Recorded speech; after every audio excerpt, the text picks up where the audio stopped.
ভাবতেও পারেন না, আমার মতন অনেকেই ভাবতেও পারেন নাই যে ব্যারিস্টার রুমিন ফারহানা তিনি আসলে পথ হারিয়ে ফেলবেন। আই মিন হচ্ছে আজকে সারা বাংলাদেশে বিএনপি তাদের যে মনোনয়ন প্রত্যাশী যারা ছিলেন তাদেরকে আজকে সিলেকশন করেছেন। এখানে বেশ কিছু জিনিস চোখে আসছে। রুহুল কবির রিজভী তিনিও ভাই মানে কোনো আসন থেকে আসলে মনোনয়ন পাননি।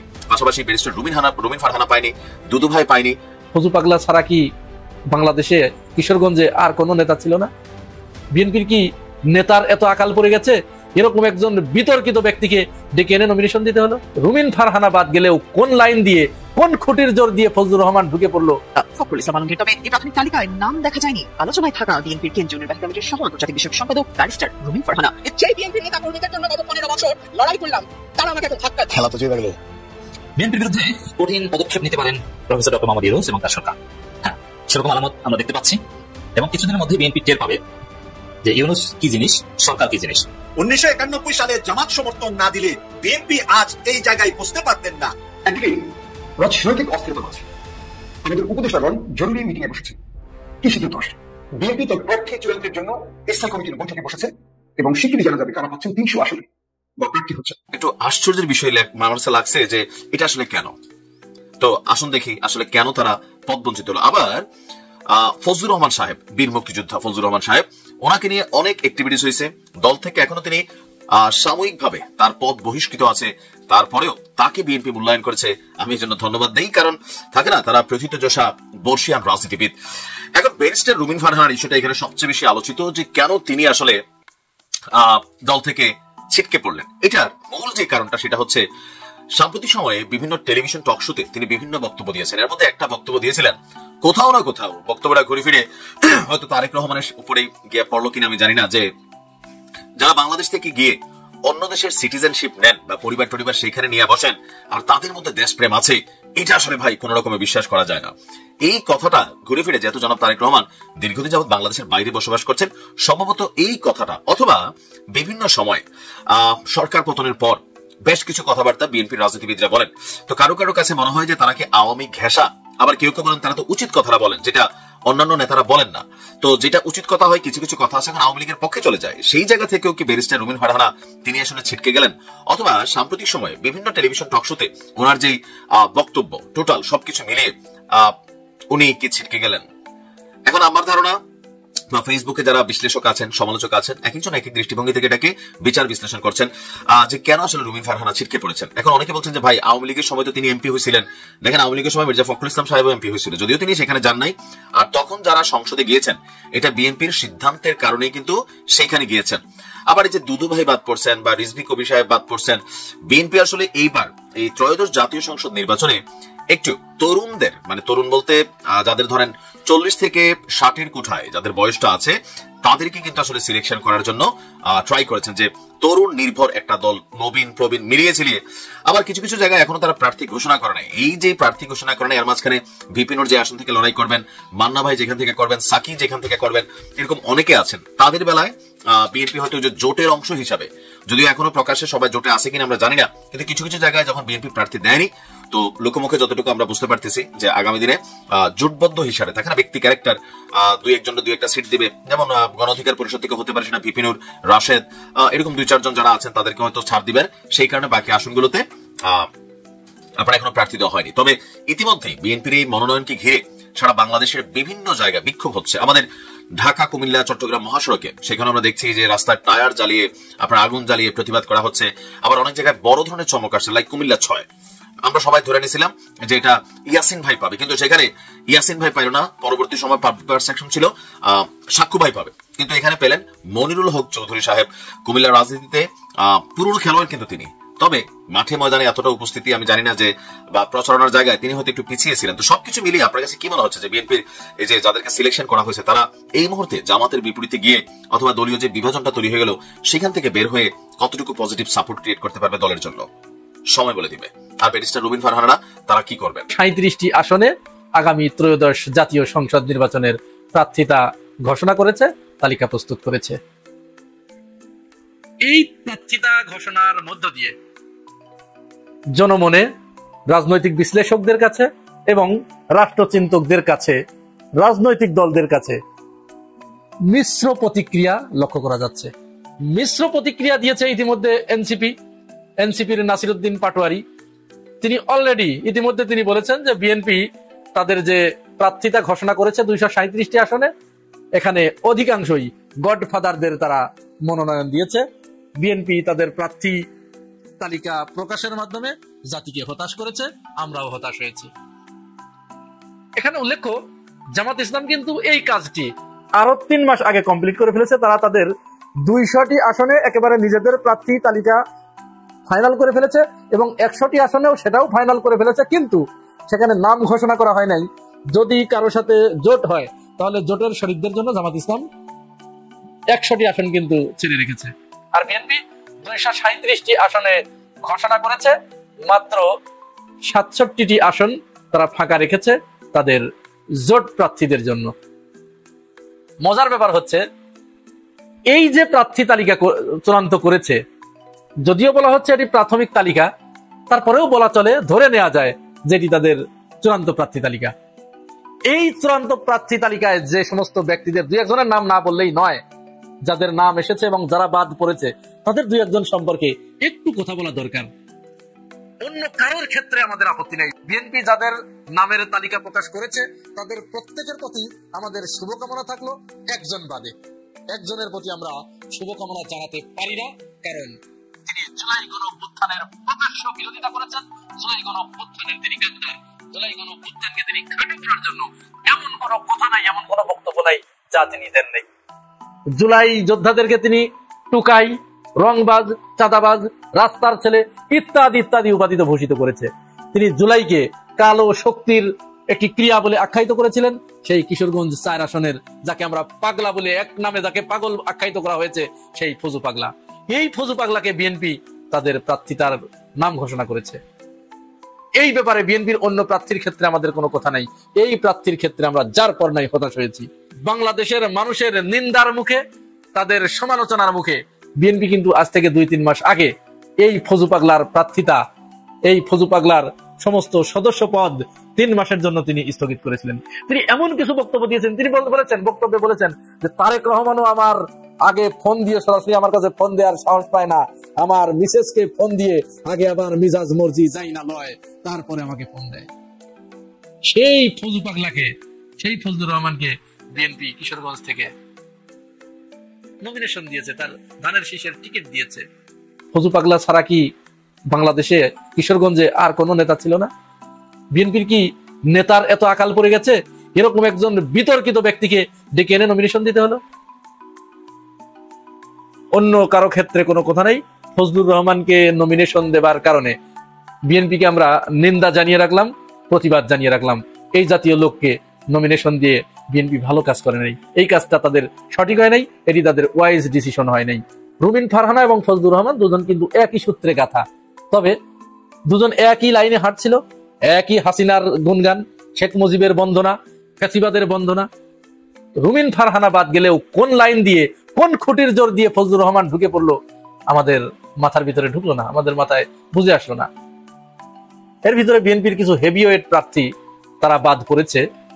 কেন বাদ পড়েছে সেটি বিএনপি ভালো বলতে পারবে। মোয়াজ্জেম হোসেন আলাল, যিনি 2 দিন আগে জামাতের নিষিদ্ধ চেয়েছেন জামাত ইসলামকে, আবার তিনি পুনরায় ঘোষণা করেছিলেন যে জামাত ইসলামকে নিষিদ্ধ করতে হবে তাদের যুদ্ধ অপরাধের দায়ে। এরকম তেল মারার পরেও, এরকম ওয়েলকাম করার পরে, ওয়েলকাম বুঝতে পারছেন তো, ওই তেল কর্ম আর কি, এটা করার পরেও মোয়াজ্জেম হোসেন আলাল কেন বাদ গেলেন সেটি আমাদের বোধগম্য নয়। আরো বাদ পড়েছেন, ওই যে আপনাদের মনে আছে কিনা যে বিএনপির নেতা কর্মীরা যদি মুতে দেয় তাহলে বাংলাদেশ ভেসে যাবে, সেই মুতকাণ্ডের মূল হোতা শামসুজ্জামান দুদু ভাই, তিনিও বাদ পড়েছেন, তার নামও ঘোষণা করা হয়নি, জানি না কি হবে। এরপরে হাবিবুর নবী খান সোহেল, ঢাকায় যিনি রাজনীতি করেন, তাকেও বাদ রাখা হয়েছে, তার নামটাও ঘোষিত হয় নাই। এরকম আরো বেশ কিছু হেভিওয়েট নেতা, অপরদিকে সাবেক 2 শিক্ষামন্ত্রী এবং প্রতিমন্ত্রী এহসানুল হক মিলন এবং উসমান ফারুক, এদের 2 জনের নাম আছে। তো যাই হোক, প্রার্থী তালিকা অধিকাংশই পুরনো, নতুন মুখ কিছু এসেছে। আর ঢাকাতে এবং লক্ষ্মীপুরের একটি আসন বিএনপি ফাঁকা রেখেছে। এখানে বলা হচ্ছে, মানুষের মুখে মুখে এটি চাউর হয়ে গেছে ইতিমধ্যেই, যে ঢাকা 10 আসন নাহিদের জন্য ফাঁকা রেখেছে, এনসিপি কে জোটে নেবার জন্য। আর অন্য আরেকটি আসন বর্তমান যে ক্রীড়া উপদেষ্টা আসিফ মাহমুদ সজীব ভুঁইয়া তার জন্য ফাঁকা রেখেছে, এবং লক্ষ্মীপুর 1 আসন উপদেষ্টা মাহফুজ আলমের জন্য ফাঁকা রেখেছে বিএনপি। ধারণা করা হচ্ছে যে এখানে কিন্তু দেখেন সার্জিস আলম পঞ্চগড় যেখানে সেখানে অলরেডি প্রার্থী দিয়ে দিয়েছে, এবং হাসনাত আব্দুল্লাহ কুমিল্লার যে আসনের থেকে তিনি লড়বেন সেই আসনেও কিন্তু প্রার্থিতা ঘোষণা করেছে। তার মানে রাজনীতি বিশ্লেষকরা এখানে বলার চেষ্টা করছেন, রাজনীতিবিদেরা বলার চেষ্টা করছেন যে বিএনপি এনসিপি কে একটা গ্রিন সিগন্যাল দিল বটে যে তোমাদের জন্য এই আসন আমরা রেখেছি, তবে হাসনাত এবং সার্জিস বাদে। তার মানে হাসনাত এবং সার্জিস ইতিমধ্যে কিন্তু মাইনাস হয়ে গেছে রাজনীতি থেকে। মাইনাস কেন হলো? এদের মাইনাস হবার অন্যতম কারণ হাসনাত এবং সার্জিস আলম এই দুইজন ডান বলয়ের লোকদের সাথে, ইসলামপন্থী লোকদের সাথে তাদের একটু উঠা বসা বেশি ছিল। তারা জামাত ইসলামের সমাবেশে গিয়ে বক্তব্য দিয়েছেন, তারা হেফাজতে ইসলামের সমাবেশে গিয়ে বক্তব্য দিয়েছেন, চরমোনাইয়ের সমাবেশে গিয়ে বক্তব্য দিয়েছেন। অর্থাৎ ডান বলয়ের লোকদের সাথে তাদের একটু ওঠা বসা বেশি থেকে, এবং তারা দুইজন খুব সম্ভবত তারা দুইজন প্র্যাকটিসিং মুসলিম, বাস্তব জীবনেও তারা নামাজ কালাম পড়ে থাকেন এবং ইসলাম ধর্মের অনুসারী, যার কারণে এনসিপি কে একটা সবুজ সংকেত দেয়া যে তোমরা এই দুজনকে বাদ দাও, বাকি তোমাদের 3 জনকে 3টা আসন আমরা দিয়ে দিচ্ছি। এনসিপি 3টা আসন পাক, এরকম একটা গ্রিন সিগন্যাল কিন্তু দিয়ে দেওয়া হয়েছে। এ ব্যাপারে এনসিপি কি সিদ্ধান্ত নেয় সেটা আমাদের দেখবার বিষয়, এর জন্য আমাদের আর কয়েকটা দিন অপেক্ষা করতে হবে। এখন আমি যে কথাটি বলবো সেটি হচ্ছে ঢাকা 8 আসন নিয়ে। ঢাকা 8 আসন অত্যন্ত গুরুত্বপূর্ণ একটি আসন। এইটা হচ্ছে শাহবাগ এবং মতিঝিল এই এলাকা নিয়ে, পল্টন টল্টন এই ঢাকা 8 আসনের ভিতরে, এবং বাংলাদেশের সাংস্কৃতিক বলয়টা কিন্তু এই আসনকে কেন্দ্র করেই গড়ে ওঠে, যেহেতু পাশেই বাংলা একাডেমি, জাতীয় জাদুঘর, ঢাকা বিশ্ববিদ্যালয়, মানে কালচারাল অ্যাক্টিভিজমের যে জায়গাটা সেটা কিন্তু মেইন জায়গাটা এটা। সুতরাং এখানে আমাদের এমন একজন লোক দরকার যিনি বাংলাদেশি কালচার খুব আদ্যপান্ত জেনেছেন, তার করায়ত্ত হয়েছে, তিনি ওটিকে গুলিয়ে খেয়েছেন, এবং ভারতীয় আগ্রাসনের, কালচারাল আগ্রাসনের বিরুদ্ধে যিনি রুখে দাঁড়াতে পারেন এবং ওইটার মোকাবেলা করতে পারেন, এরকম একটি লোক, এরকম একজন প্রার্থী কিন্তু আমাদের এখানে দরকার। তো আমরা কিন্তু এরকম একজন প্রার্থীর সন্ধান পেয়েছি। তিনি হচ্ছেন আমাদের ইনকিলাব মঞ্চের শরীফ উসমান হাদি। তিনি ঢাকা 8 আসন থেকে, আপনারা জানেন, সেখানে তিনি নির্বাচন করবেন 8 আসন থেকে। ঢাকা 8 আসনে বিএনপি তাদের মির্জা আব্বাসকে নাম ঘোষণা করেছে, এবং জামাত ইসলামের পক্ষ থেকে অ্যাডভোকেট হেলাল উদ্দিনের নাম ঘোষণা করা হয়েছে। আমরা বিএনপির ব্যাপারে কিছু বলতে পারি না, কারণ বিএনপি এখানে ছাড় দেবে কিনা সেটা দেবে না, কখনোই দেবে না, যেহেতু মির্জা আব্বাস তাদের একজন হেভিওয়েট প্রার্থী। তবে জামাতের কাছে আমাদের আকুল আবেদন থাকবে, জামাত ইসলামের নেতৃবৃন্দের কাছে আমাদের আকুল আবেদন থাকবে। 8 আসন, এটি এত গুরুত্বপূর্ণ একটি আসন যে ভারতীয় আগ্রাসন, সাংস্কৃতিক আগ্রাসন মোকাবেলার জন্য এখানে শরীফ উসমান হাদি যে সাংস্কৃতিক বলয়টা তিনি গড়ে তুলেছেন, এবং তিনি সাংস্কৃতিক অঙ্গনে ভারতকে যেভাবে মোকাবেলা করতে পারবেন, টেক্কা দিতে পারবেন, এটি অন্য কারো ক্ষেত্রে সম্ভব নয়। সুতরাং জামাত ইসলাম এই বিষয়টি ভেবে দেখতে পারে যে তাদের প্রার্থীকে প্রত্যাহার করে শরীফ উসমান হাদিকে, হোক সে স্বতন্ত্র, এই লোককে আমাদের দরকার। বাংলাদেশের জন্য উসমান হাদিকে আমাদের দরকার। সুতরাং উসমান হাদিকে সেখানে জেতানোর জন্য, তাকে সেখান থেকে বের করে আনার জন্য জামাত ইসলাম এবং ইসলামী সমমনা যে অন্যান্য দলগুলো আছে যারা প্রার্থী দিতে চাচ্ছেন ওইখানে, তারা যদি প্রার্থী দেয়া থেকে বিরত থাকেন, আর উসমান হাদি যদি ঢাকা 8 আসনে মির্জা আব্বাসের আসনে যদি লড়ে এসে তিনি যদি নির্বাচিত হয়ে আসেন, তাহলে কিন্তু সাংস্কৃতিক অঙ্গনে বিরাট একটা পরিবর্তন ঘটে যাবে। যে সাংস্কৃতিক বলয় শাহবাগ এবং ভারতীয় যে দোসররা সেখানে গড়ে তুলেছিল, এটির অপমৃত্যু ঘটবে বলে আমরা বিশ্বাস করি। সেরকম আলামত আমরা দেখতে পাচ্ছি, এবং কিছুদিনের মধ্যে বিএনপি টের পাবে যে ইউনূস কি জিনিস, সরকার কি জিনিস। বিএনপি মজায় মজায়, আনন্দে আনন্দে 5 আগস্টের পর চাঁদাবাজি করে আসছে, অ্যাজ ইফ যে বিএনপি ক্ষমতায়। আর রিপিট, চাঁদাবাজি কারা করে? চাঁদাবাজি করে তখন যখন মনে করে যে আমরা তো ক্ষমতায়, আইন আমাকে ধরতে পারবে না, কারণ আমরা ক্ষমতায়। চাঁদাবাজিটা এটা একটা ওপেন কাজ, ওপেন সিক্রেট, প্রকাশ্যে করে, কিন্তু থানা পুলিশ কেউ কিছু করতে পারে না, কারণ এরা ক্ষমতাসীন, এরা তো চাঁদাবাজি করবি। এটা বাংলাদেশের আওয়ামী লীগ বিএনপি পলিটিক্সে একটা কমন প্র্যাকটিস। তো এই জায়গায় বিএনপি আরামে চাঁদাবাজি করে আসে, কিন্তু বিএনপির 15 লক্ষ নেতা কর্মীর একদম লিখিত দলিল সরকারের কাছে আছে। আবার কারা কারা সেই এনায়েত চৌধুরীর সাথে মিলে, মাসুদ করিমের সাথে মিলে ইউনূস সরকারকে হটাতে চেয়েছিল এবং সালেউদ্দিন আহমেদকে প্রধান উপদেষ্টা বানাতে চেয়েছিল, তার মধ্যে বিএনপি কারা জড়িত সেই তালিকা এসে গেছে, এখন বিদেশ যেতে পারে না। আরো নানান অভিযোগ, কারো নারী কেলেঙ্কারির অভিযোগ, এবং বিদেশে অর্থ পাচারের অভিযোগ, এবং আওয়ামী লীগের ব্যবসা বাণিজ্য দখলের অভিযোগ। আওয়ামী লীগের ব্যবসা বাণিজ্য আপনি দখল করতে পারবেন না, এটা কোনো আইনি ব্যক্তি নেই, এগুলো সরকারের কাছে আছে। বিএনপিকে দমন করা, শিক্ষা দেওয়া, এটা সরকারের একটা তুরির ব্যাপার, এবং বিএনপি একটু শব্দ করতে পারবে না, চুপ করে এটা হজম করতে হবে, কোনো প্রতিবাদ করতে পারবে না। যেমন আপনারা দেখছেন এহসানুল হক মিলনকে বিদেশ যেতে দেওয়া হয়নি, এতে বিএনপি কোনো সারা শব্দ করছে, কোনো প্রতিবাদ আছে? এহসানুল হক মিলন নিজেই তো গর্তে ঢুকে গেছে, মজা না বিষয়টা এটা। এখন কেন পদক্ষেপ নিচ্ছেন বা কেন বিএনপির বিরুদ্ধে অ্যাকশন নিতে পারেন, এই অ্যাকশনটা কোন টাইপের? এই অ্যাকশনটা আমি বলছি না যে বিএনপিকে গ্রেপ্তার করবে, ধরবে, পিটাবে না, এটা না। রাজনৈতিকভাবে ইউনূসের ধোলাইয়ের শিকার হবে বিএনপি। সি অ্যাকশন, কি বিএনপির গোমর ফাঁস করে দিবে, এতে বিএনপি জয় বাংলা হয়ে যাবে। তবে হ্যাঁ, এরা যদি সত্যিকার অর্থে নির্বাচন বানচাল করতে চায়, আওয়ামী লীগকে ডেকে এনে বিশৃঙ্খলা, আইন শৃঙ্খলা পরিস্থিতি অবনতি ঘটাতে চায়, তারপরে তো অবশ্যই ধরা করতে হবে। কিন্তু এগুলো না করলে এগুলো করার সাহস নাই বিএনপি। কারণ তারা তো জানো যে দেখতে বললাম এই সংবাদ বিনিময়কে বিদেশে দেওয়া কিছু বলতে পারছে বিএনপি না। কেন বলতে পারছে না? কারণ তাদের নাকে তো দড়ি বাঁধা, বসি লাগানো। তো দর্শক, এই জুলাই সনদ গণভোট নিয়ে বিএনপি চালাকি করছে, বাড়াবাড়ি করছে। তারা ইউনূস সরকার যেভাবেই হোক না কেন, তারা জুলাই সনদের আইনি ভিত্তি চায় এবং বাস্তবায়ন চায় এবং সংস্কার তারা করে দিতে চায়, কোনো মূলা ঝুলাতে চায় না। It's true. এখন এই জায়গায় বিএনপি রাজনীতি হচ্ছে ভারতের অ্যাসাইনমেন্ট অনুযায়ী এট এনি কস্ট সংস্কার ঠেকাও। কোনো সংস্কার কিছু না, জুলাই সনদ কিছু না, ওটা একটা রাজনৈতিক করি, কোনো আইনি ভিত্তি চলবে না, ইউনূসের এখতিয়ার নাই। এই জায়গায় বিএনপি সরকারের বিরুদ্ধে অভিযোগ করছে যে সরকার প্রতারণা করছে, ঐকমত্য কমিশন প্রতারণা করছে, বিশ্বাসঘাতকতা করছে, বেঈমানি করছে। তো এই পয়েন্টে বিএনপিকে একটা কঠিন ধোলাই দিবে ইউনূস সরকার এবং বিএনপি টের পাবে ধোলাই কত প্রকার কি। আলামত, ঐকমত্য কমিশন প্রতারণা করেনি, একদিন সত্য বের হবে। বদিউল আলম মজুমদার, এর মানে একদিন সত্য বের হবে। এটা একটা থ্রেট, এটা একটা হুমকি। মানে একদিন সবকিছু ফাঁস করে দিবেন ইউনূস সরকার, ঐকমত্য কমিশন, যে বিএনপি কিভাবে দানাই ফানাই করেছিল। এক সকালে এক কথা, বিকালে এক কথা, কিসের বিনিময়ে কি ট্রেড অফ করতে চেয়েছিল, কিভাবে সংস্কারকে বাধাগ্রস্ত করতে চেয়েছিল, এগুলো সব একদিন ফাঁস করে দিবে। আর এগুলো ফাঁস করার সময় শুধু এগুলো ফাঁস হবে, তার সাথে সাথে অর্থ পাচার, আকাম, নারী কেলেঙ্কারি, এগুলো ফাঁস হবে। চারদিক থেকে ধোলাই হবে। মিসফরচুনস নেভার কামস অ্যালাউন্ড। বিপদ একদিক থেকে আসে, চারদিক থেকে আসবে। এই বদিউল আলম মজুমদারের হুমকি যে ঐকমত্য কমিশন প্রতারণা করেনি, একদিন সত্য বের হবে। একদিন সত্য বের হলে বিএনপি ধরা খাবে। এর মানে ঐকমত্য কমিশন ঠিক আছে, বিএনপি ভুল করছে, বিএনপি অসত্য বলছে, বিএনপি প্রতারণা করেছে, বিএনপি সংস্কার বাধাগ্রস্ত করতে চায়। এটি হচ্ছে বদিউল আলম মজুমদারের বক্তব্যের সার কথা। তো দর্শক, টের পাবে, এটাই হচ্ছে বাস্তব। জাতীয় ঐকমত্য কমিশন জনগণের সঙ্গে বা রাজনৈতিক দলের সঙ্গে কোনো প্রতারণা করেনি বলে মন্তব্য করেছেন কমিশনের সদস্য সুজন সম্পাদক ডক্টর বদিউল আলম মজুমদার। খেলা এত তাড়াতাড়ি শেষ হচ্ছে না, 7 দিন সময় দিয়েছে। 7 দিন পর তো ইউনূস নিজে খেলবেন। ওই খেলা যখন শুরু হবে, ইউনূসের খেলা, ইউনূসের ব্যাটিং যখন শুরু হবে, 7 দিন সময় দিয়েছে। এর মধ্যে ঐকমত্য হওয়া কশিনকালো রাজনৈতিক দলগুলোর পক্ষে, বিএনপি জামাত এনসিপির পক্ষে সম্ভব নয়। এই জায়গায় ইউনূস খেলবেন। আর ইউনূস খেলার সময় বিএনপি কোন জায়গায় আকাম করেছে, প্রতারণা করেছে কি করেনি, এগুলো সব ফাঁস করা হবে। এর মানে বিএনপি যে কঠিন পদক্ষেপের মুখে পড়বে, এতে বেশি দিন লাগবে না। এটা নিকট ভবিষ্যতেই, হয়তো 1-1.5 সপ্তাহ পরে আমরা দেখতে পাবো বিএনপি অনেক গোমর বাজারে চলে আসবে। হাইকোর্টের সাংবাদিকদের এক প্রশ্নে জবাবে তিনি কথা বলেন, জুলাই সনদ নিয়ে বিএনপি সহ কয়েকটি রাজনৈতিক দল সমালোচনার মুখে পড়েছে ঐকমত্য কমিশন। তাদের দাবি কমিশন জনগণের সঙ্গে দলগুলোর সঙ্গে প্রতারণা করেছে। অবস্থা কমিশন সদস্য বদিউল আলম মজুমদার বিষয় নিয়ে মন্তব্য করেন, না, প্রতারণা তো করেনি, বরং আপনারা দেখতে পাবেন যে এর আউটকাম কি হয়। গণভোট ইউনূস সরকার করবেই করবে এবং নোট অফ ডিসেন্ট বাদ দিয়েই করবে এবং ইউনূস তার নিজের মতো করে করবে।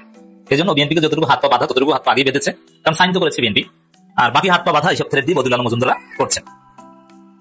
বদিউল আলম মজুমদার ঐকমত্য কমিশন জনগণের সঙ্গে রাজনৈতিক দলের সঙ্গে কোনো প্রতারণা করেনি, একদিন সত্য বের হয়ে আসবে। This is threat, great threat.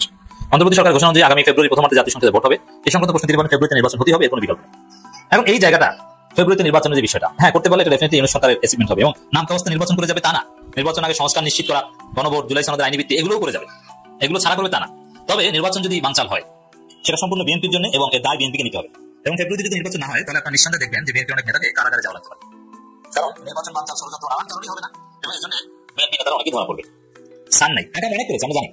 ওই যে যুক্তরাষ্ট্রের ভূ গোয়েন্দা সংস্থার লোকের সাথে মিটিং করে, সবর সাথে মিলে, আবার কখনো ওয়াকারের সাথে মিলে ষড়যন্ত্র করে, তত্ত্বাবধায়ক সরকার চায় এবং ষড়যন্ত্র বিএনপি আছে এবং এই ষড়যন্ত্রের শাস্তি তাদেরকে পেতে হবে। এটা থেকে এড়ানোর কোনো উপায় কি আছে বিএনপি? হ্যাঁ আছে। What is that? উপায় হচ্ছে চুপচাপ করে গণভোটে রাজি হয়ে যাওয়া, নোট অফ ডিসেন্ট বাদে, জুলাই সনদের আইনি ভিত্তিতে রাজি হয়ে যাওয়া, গণভোট হোক, জাতীয় নির্বাচন হোক, জুলাই সনদ বাস্তবায়ন হোক, সব ঠিকঠাক হোক। এখন এটা অবশ্যই বিএনপি দান্দাবাজি থাকে, আনা থাক, জনগণ আপনাদেরকে সেকেন্ড হয়ে খুশি থাকেন, সামনের বার ফার্স্ট হওয়ার চেষ্টা করে। খেলা তো জেনে গেল। ইসলামী সমমনা 8টি দল সকালে মিটিং করে তারা সংবাদ সম্মেলন করে স্পষ্ট ভাষায় বলে দিচ্ছে যে আমরা যেটা চাই সেটা হলো যে জুলাই সনদের বাস্তবায়ন এবং জুলাই সনদের ঘোষণা এবং জাতীয় নির্বাচনের আগে গণভোট, এটা দেবার জন্য যে একাত্ম হয়েছে সমস্ত ইসলামী দলগুলো, এটা একটা বড় খবর। এর আগে কিন্তু আমরা বিভিন্ন সময় বন্ধুরা শুনতেছিলাম যে ইসলামী দলগুলোর মধ্যে পুরোপুরি ঐক্য হয় নাই। কেউ বলতেছিল ইসলামী আন্দোলন এবং জামাত ইসলাম আছে কিন্তু হেফাজত ইসলাম নাকি নাই, এর মধ্যে কিন্তু আজকে মামুনুল হক সাহেব ছিলেন এবং সব বড় বড় নেতাদেরকে একসাথে দেখে এত ভালো লাগলো যে এখন মনে হচ্ছে ইসলামী দলগুলো একসাথে হয়ে একটা যুগপৎ আন্দোলনে যাচ্ছে। ওনারা আজকে ডিক্লারেশন দিচ্ছে যে ওনাদের কথা একটাই, যে যার উপরে ভিত্তি করে জুলাই আন্দোলন হয়েছে, এই যে হাজার হাজার লোক মারা গেছে, এই যে হাজার হাজার লোক আহত নিহত হয়েছে, তাদের আত্মা শান্তি পাবে না যদি কিনা জুলাই সনদ বাস্তবায়ন না হয় এবং হ্যাঁ ভোট না ভোট যদি ইলেকশনের আগে না হয়। তাহলে ওনারা কি করবেন? তাহলে ওনারা 6 তারিখে অলরেডি একটা আন্দোলনের কথা বলছেন এবং সরকারকে টাইম দিচ্ছেন এবং যদি না হয় তাহলে 9 তারিখে বিরাট বড় সমাবেশ করে এর একটা প্রতিকার চাইবেন। খেলা তো জোর হয়ে গেছে। এখন ওইখানে সাংবাদিকরা তাদেরকে জিজ্ঞেস করতেছিল যে আপনারা বিএনপির সাথে বৈশা, বিএনপির নাম বলে একটি দল বলছে যে আপনারা সমঝোতা করেন না কেন, কারণ আমাদের মাননীয় আইন উপদেষ্টা আসিফ নজরুল আজকে সকালে একটা মিটিং করে বলছে যে আমরা চাই, মানে সরকার চায় যে এই যে দলগুলো আছে এগুলো বিলা একটা সমঝোতা চলে আসুক এবং তাহলে আমরা কাজটা আগায় দিতে পারি, এটা তাদের উপরে দায়িত্ব দেওয়া হয়েছে। এইখানে যখন এই প্রশ্নটা তোলা হয়েছে, সাংবাদিক মহোদয়রা তুলছিলেন, তখন ওনারা খুব সুন্দর একটা উত্তর দিচ্ছে, সরকার কি গাও বাঁচাতে চাই নাকি? আপনারা তো বসে আছে কথা বলার জন্য, কে কথা বলতে চায় বলুক। এখানে সমস্ত দলগুলোই রাজি হয়েছে, তাই না? একমাত্র একটি বড় দল, কেউ কিন্তু না বলছে না, একমাত্র একটি বড় দল রাজি হচ্ছে না।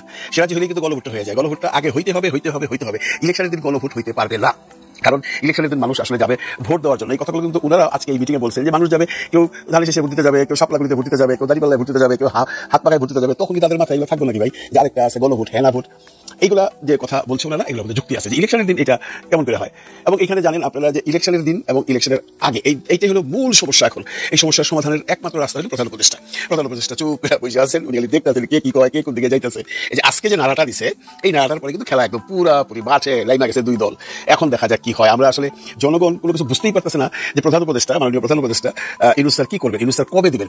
ইউনূস স্যারের সাথে প্রথম এনসিপির কথা ছিল 31 অক্টোবরের মধ্যে, হয় নাই। আজকে 3 অক্টোবর চলে, 8 নভেম্বর চলে গেল, এখনো কিছু হলো না। এখন যেহেতু ইসলামী আন্দোলন সহ, জামাত ইসলাম সহ, হেফাজত ইসলাম সহ যে বড় 8টি দল যেহেতু রাস্তায় নামছে, এটা কিন্তু 6 তারিখে অলরেডি স্মারকলিপি পেশ করবে। এখন কোনো আন্দোলন যাবে না, আমাদের কথা 6 তারিখে স্মারকলিপি পেশ করবো, দেখি তারপর সরকার কি করেন। তারপরে যদি সরকার কিছু না করে তাহলে আমরা 9 তারিখে সমাবেশ করে তারপর নতুন আন্দোলন করবো। এখন যেটা দেখা যাচ্ছে আন্দোলন ছাড়া কোনো উপায় নাই। এখন বিএনপি কি করবে? বিএনপি কি প্রতি আন্দোলন করবে? বিএনপি কিন্তু চুপচাপ। এদিকে একটা মজার খবর হলো যে বিএনপির যে প্রধান, মানে আমরা প্রধান বলবো এই জন্য যে এই জুলাই সনদ নিয়ে ঐকমত্য কমিশনের সাথে যে সবচেয়ে বেশি মানে যাতায়াত করছে বা সবচেয়ে বেশি কথাবার্তা বলছে, দ্যাট ইজ আমাদের সালাউদ্দিন সাহেব। উনি নাকি আজকে সকালবেলায় নাকি গতকালকে সকালবেলায় লন্ডন চলে গেছে। আরেক রকমের সাথে দেখা খবর এটা, কিন্তু তারা বলতেছে বিএনপি থেকে বলা হচ্ছে যে লন্ডন তো গেছে এমন কোনো কথা না, উনি বিদেশ গেছেন। এখানে একটা কেমন যেন লুকোচুপা মনে হইতেছে। উনি যদি লন্ডন যায় অসুবিধা কি আছে? কিন্তু বিএনপি বলছে লন্ডন যায় গেছে, উনি বিদেশ গেছে, কিন্তু সূত্র বলতেছে উনি লন্ডনে গেছেন। এইটার পিছনে কারণ কি? এটা নিয়ে এখন জনগণের মধ্যে ফুসফাস কি ব্যাপার, উনি এই মুহূর্তে কেন লন্ডনে গেলেন, এমনকি আলোচনা যে লন্ডনে যে পয়সা তাই মানে সামনে করতে হবে, যেগুলো আলোচনা কি টেলিফোনে করা যায় না বা ভার্চুয়াল তো রেগুলার কথা বলছেন, এইগুলো নিয়ে এখন জনমনে একটা সংশয়, একটা দ্বিধা, একটা ভাবনা যে হঠাৎ করে সালাউদ্দিন সাহেব কেন লন্ডনে চলে গেলেন। আবার দেখেন যদি বলতো লন্ডনে গেছে তাহলে ব্যাপারটা নিয়ে এত ফুসফাস হইতো না। ওনারা বলতেছে উনি লন্ডন গেছে কিনা যাই, উনি বিদেশ গেছেন। এইখানে কিন্তু এটা বইলে আরো একটা পেজ লাগাই দিচ্ছে, মানুষের মনের মধ্যে আরেকটা শব্দ লাগাই দিচ্ছে যে ভাই লন্ডন গেলে বলতে অসুবিধা কোথায়। ওনারা বলতেছে লন্ডন গেছে কিনা জানি না, কিন্তু সূত্র বলতেছে উনি লন্ডনে গেছেন, যে ফ্লাইটটা ধরে গেছে বিমান লন্ডন গেছে। হ্যাঁ, এমন হতে পারে লন্ডন থেকে উনি আমেরিকা গেছে, সেটাও হতে পারে, কিন্তু আমরা শুনতেছি লন্ডনে গেছেন। এই উনার এই মুহূর্তে লন্ডনে যাওয়া নিয়ে একটা বিরাট ফিসফাস জনগণের মধ্যে চলতেছে। মানে পাবলিকের অবস্থা পাবলিক কিছু বুঝতেছে না, এদিকে প্রধান উপদেষ্টা কিছু বলতেছে না। একমাত্র হেফাজত এখন আন্দোলন করবে বা হেফাজত কি চায় এগুলো বললো। ওনাদের কথা তো একটা, যেটা প্রথম থেকে বলে আসছে যে ভাই আমরা এই আন্দোলন করছি একটা নতুন বাংলাদেশের জন্য। সেই নতুন বাংলাদেশ কোথায়? যদি এই জুলাই সনদ পাস না হয় তবে আমরা যেই তিমিরের মানুষ সেই তিমিরে রয়ে গেলাম। সুতরাং এটা হওয়া অনিবার্য এবং এটা হওয়া সবচেয়ে বেশি এসেনশিয়াল। এই জায়গায় মনে হয় বাংলাদেশের জনগণ, যারা সাধারণ মানুষ, তারাও একই জায়গায় থাকবে যে ভাই আমরা এতগুলো আন্দোলন করলাম, এতগুলো মানুষ মারা গেল, এতগুলো মানুষ পঙ্গু হইলো, তো আমরা কি আবার সেই আগের মতো আগের সরকার, যে নতুন সরকার আসবে, একটা ইলেকশন হবে, ইলেকশনে সরকার আসবে, আগের মতো সেই স্বৈরশাসন স্টার্ট করবে? এটা তো মানা যায় না, এটা কেউ মানবে না, এটা সাধারণ একজন মানুষ যে দলই করুক সে মানবে না। এখন দেখা যাক কি হয়। এই যে আজকের যে মিটিংটা ওনারা করলো, এতে করে বিএনপির মানে ওদের যে মহলে একটা বার্তা গেল যে একটা কিছু হতে যাচ্ছে। মানে বিরোধী দল বলতে এখন তো ভাগাভাগি হয়ে গেছে, বিএনপি একদিকে আর বাকি দলগুলো একদিকে। এখন বিএনপি ন্যাচারালি ভাববে ওরা তো একটা পদক্ষেপ নিয়ে নিয়েছেন, বিএনপি কি পদক্ষেপ নেয় সেইটাই এখন দেখার বিষয়। এই জন্য আমাদেরকে আরো অপেক্ষা করতে হবে আরো 1-2 দিন। কারণ আমার মনে হয় 6 তারিখে স্মারকলিপি দেওয়ার আগ পর্যন্ত হয়তোবা আমাদের মাননীয় প্রধান উপদেষ্টা মুখ খুলবেন না। উনি হয়তো দেখছেন কে কিভাবে এগোচ্ছে এবং বল কোন দিকে যাচ্ছে, তারপর উনি কোনভাবে বলটাকে প্রোটেকশন দিবেন সেটা হয়তো উনি ভাবছেন। এবং ইসলামী দলগুলোর সমমনা 8টি দল জরুরি বৈঠক শেষে সাংবাদিক সম্মেলন করেছেন। তারা নতুন কর্মসূচি ঘোষণা করেছেন এবং বৃহৎ আন্দোলনে যাচ্ছেন ইসলামী দলগুলো বিএনপির বিরুদ্ধে বা সরকারের বিরুদ্ধে।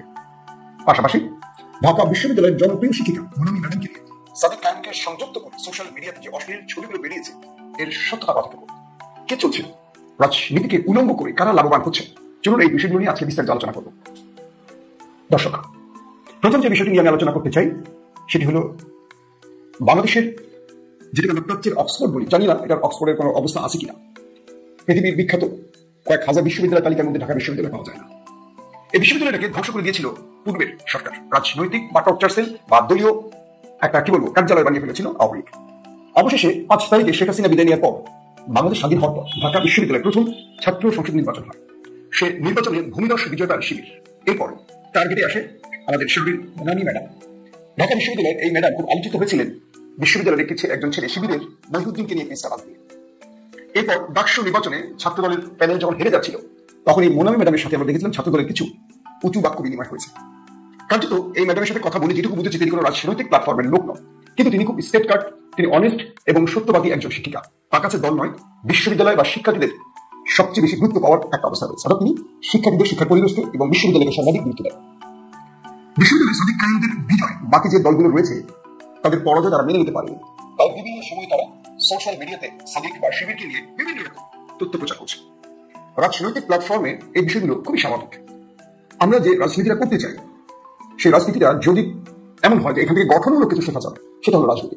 কিন্তু বাংলাদেশের প্রেক্ষাপটে যে 20 বছর ধরে যে দলগুলো একসাথে লড়েছে, 20 বছর ধরে যারা বহু ঝঞ্ঝা পেরিয়েছে, লড়াই সংগ্রাম করেছে একসাথে, আলাদা হয়নি সেই বিএনপি জামাত তাদের ছাত্র সংগঠনগুলোর মধ্যে এখন কামড়াকামড়ির এক প্রকার মানে অসুচির জঘন্য পর্যায়ে চলে গেছে।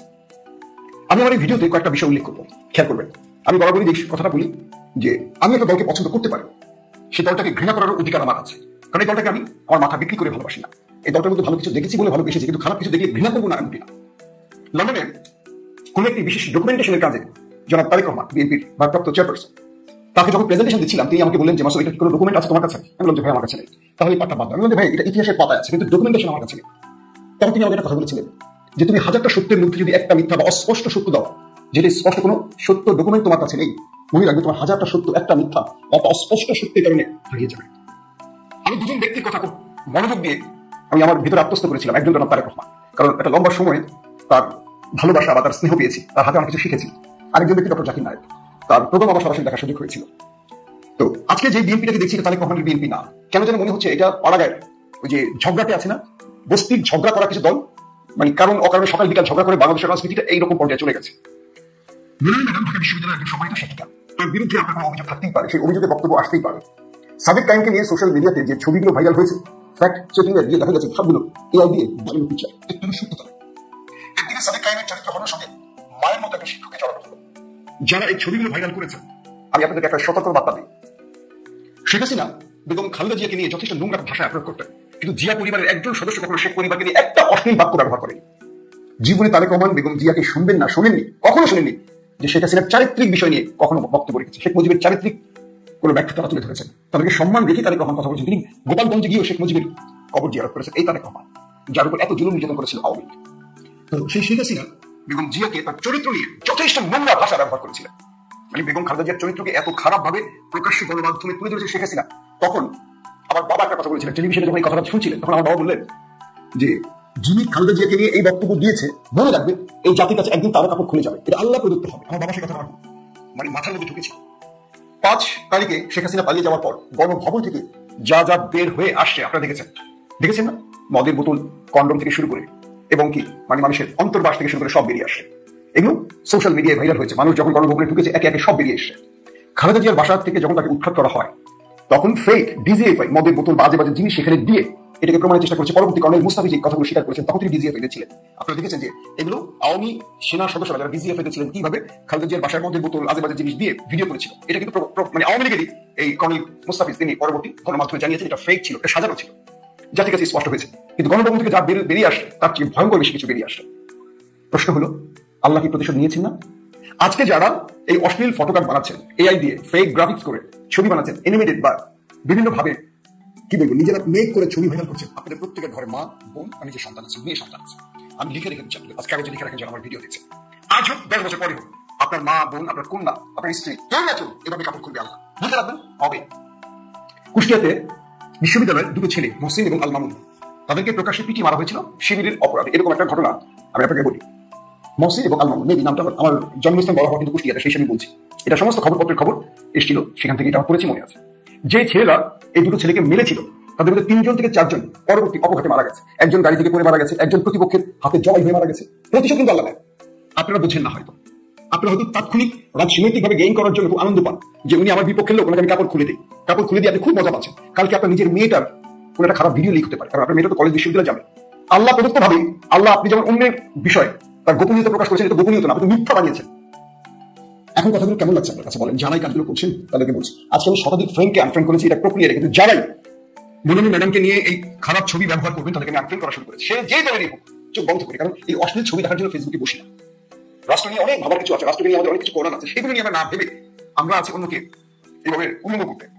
এটা রাজনীতির সংস্কার নয়। যেমন তারেক রহমানের যে বক্তব্যগুলো গত 5 তারিখের পর আপনারা দেখেছেন, আগের গুলো দেখেন, পরের গুলো দেখেন, একটি বক্তব্যের মধ্যে তিনি প্রতিপক্ষকে এইভাবে ঘায়ল করতে বলেছেন। তার বক্তব্যগুলো বিএনপির ছেলেরা, যুবদলের ছাত্রদল বা এই অঙ্গ সংগঠনের একজন একটা লাইন আমাকে কমেন্টে বলতে পারবেন যারা বিএনপি করেন, কেউ শোনেন না। সেই দিন বিএনপির একজন স্থায়ী কমিটি নেতার সাথে কথা হচ্ছে, আমাদের নেতা যে বক্তব্যগুলো দিচ্ছে এই বক্তব্যগুলো যদি আমাদের কর্মীরা এতটুকু আত্মস্থ করতো আমাদের সংগঠনের এই দুরবস্থা তৈরি হতো না।